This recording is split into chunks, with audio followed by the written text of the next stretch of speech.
gosh. Okay, can we just compare for a minute?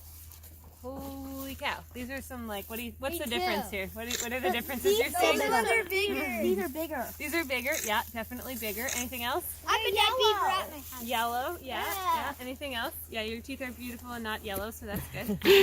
Anything else? Look at the shape of these teeth. I already brushed them. Rectangle. I brushed them.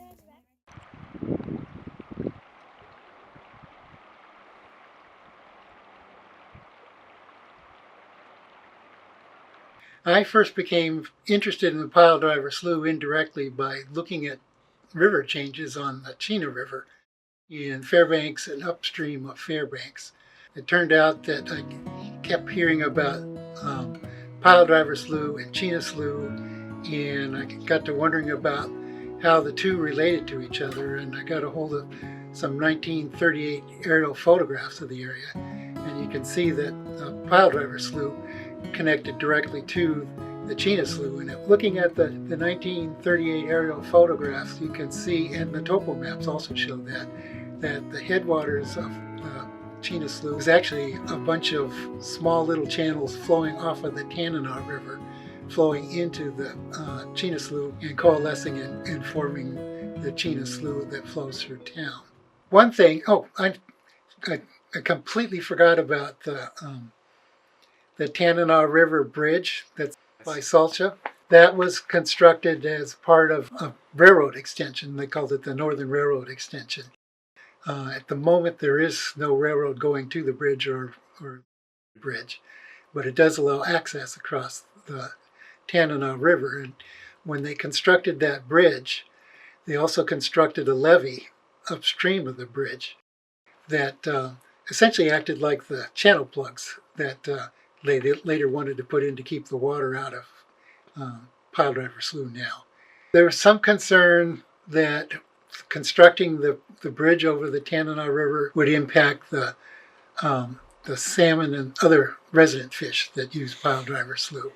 And Fish and Game set up a study with the Salcha Elementary School, I believe, to do a 10-year study to look into the fish use in Piledriver Slough and how that would be impacted now that it didn't get water from the Tanana River.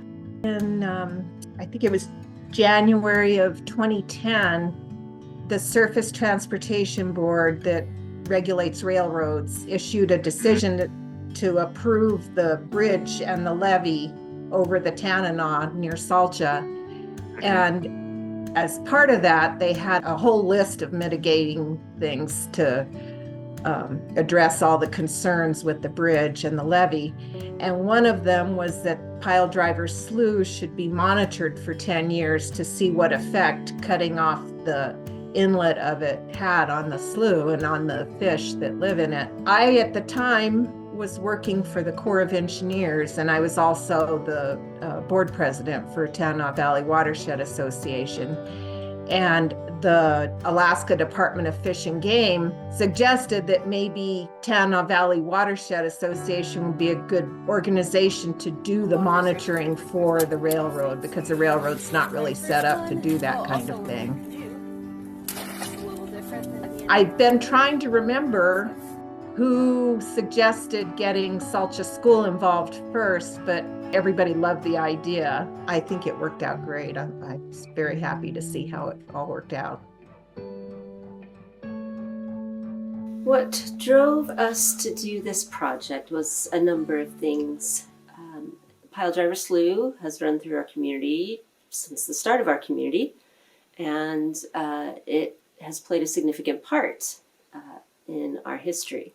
It's also brought us a lot of fish, grayling, burbot, different types of salmon that have helped sustain our families here. It's happening right here in our community. It's happening to our families. So they wanted to know, what is all that sound from the pile driving going in down the river with the bridge going in, and what does it mean for us, and how is that going to affect the fish, affect our way of living? And so it was important to us, and it was a story that our families and our students were interested in.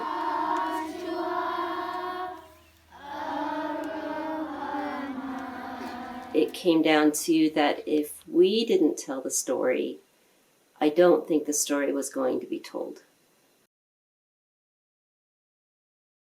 With this project, I was able to start the project the same time as my daughter started it. We started the same year. I was her kindergarten teacher. She was in kindergarten.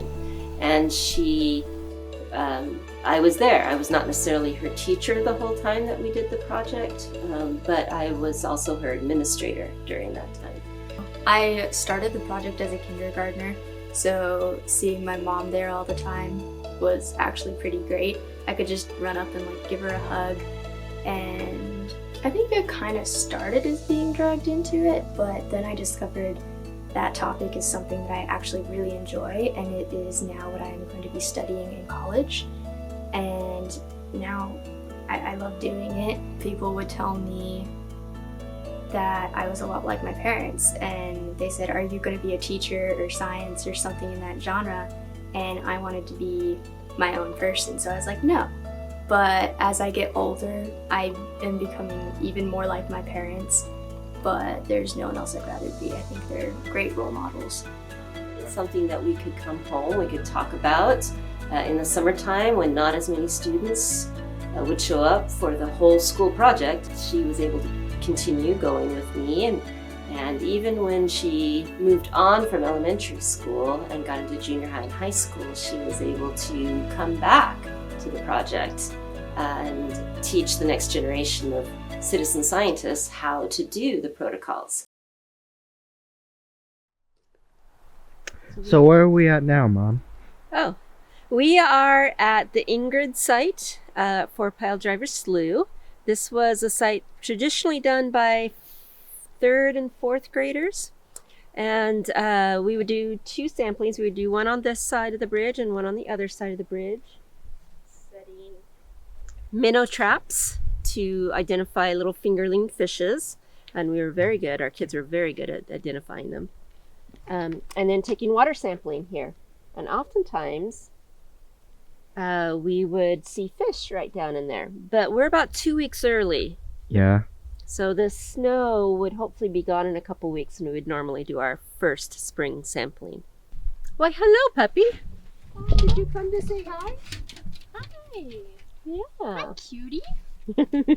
You're a little chub. Yeah, you're well loved, huh? And sometimes we made friends along the way, huh? And sometimes dogs would eat the eggs out of the minnow traps, the salmon eggs. It's funny. So they would drag the traps up and we'd lose our fish, or we had a moose stomp on one once, so we weren't able to catch that. But the kids always loved coming down. Checking things out, huh? Hello, puppy. You're getting lots of love. Lots of love. This is the culverts. We had culvert site 1 and culvert site 2. And these are huge culverts, as you can see. They're not quite the fish culverts of nowadays, but they're close. So this was a great site for us to do. It's also very safe because it's kind of gradual so this was oftentimes kindergarten, 1st grade, the younger grades that would do studies here. Salmon actually would spawn. They would travel up here, migrate up here and spawn. And we haven't seen that in quite a few years. And so we're trying to figure out why, if cutting off the head of the slough is part of the cause.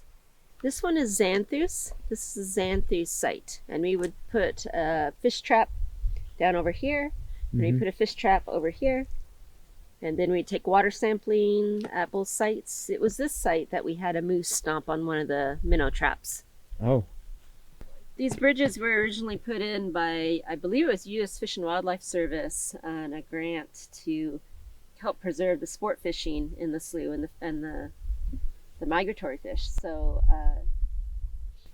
but that, as you can tell, was a number of years ago, and some of these bridges have fared better than others.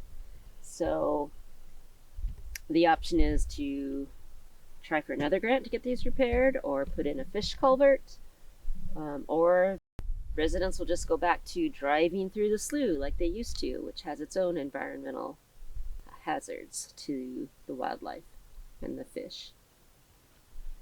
Is that a little bitty one? What I'm most proud about with the Piledriver Slough project is that the whole community was involved. We learned what worked, what didn't. We learned which sites were best for certain grade levels.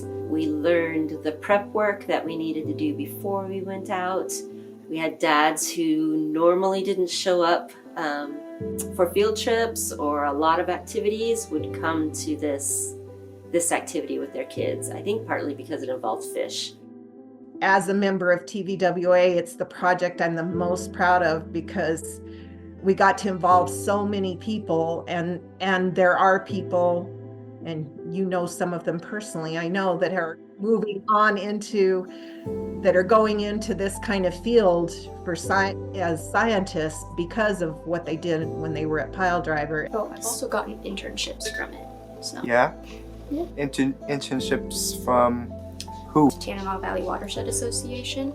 I was able to get internships through there, and then I was able to start dual enrollment classes and get more major specific and meet other people and just expand the internship and opportunities from there.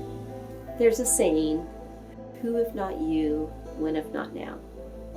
So if you don't do it, if your children don't do it, if your students don't do it, if your school doesn't do it, who's going to tell the story? And so it's really important when it's in your backyard that you be the one to tell the story.